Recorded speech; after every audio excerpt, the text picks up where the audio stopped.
da Nicoletta, eccomi sul lago di Lugano che in questi giorni ha fatto qualche capriccio perché ha travalicato i confini. Succede.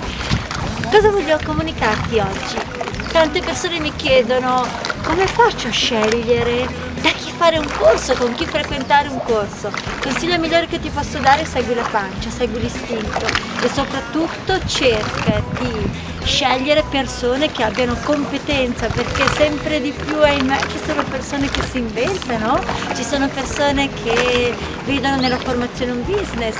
Segui chi ha competenza, davvero, segui qualcuno che abbia creato comunque qualcosa di importante, comunque che si sia dato da fare, segui qualcuno che abbia esperienza, perché sembra banale, ma l'esperienza è quel centimetro che fa veramente la differenza.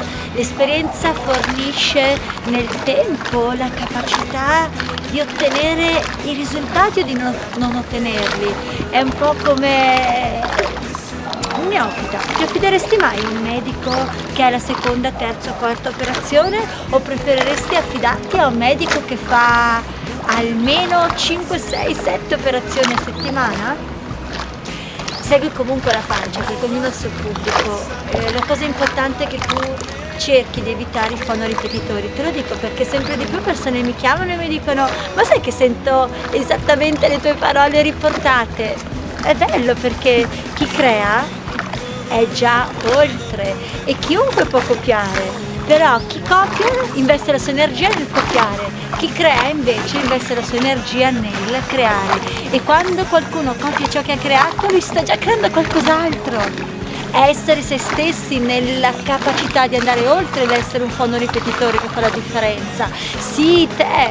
È un consiglio che do anche ai formatori neofiti: smettetela di essere dei fonoripetitori. Io da sempre ho cercato di creare, da sempre ho cercato di essere me di fronte al pubblico, ed è lì che veramente si ottengono i risultati, perché se sei la copia di qualcuno sei sempre comunque una copia, e i grandi preferiscono gli originali.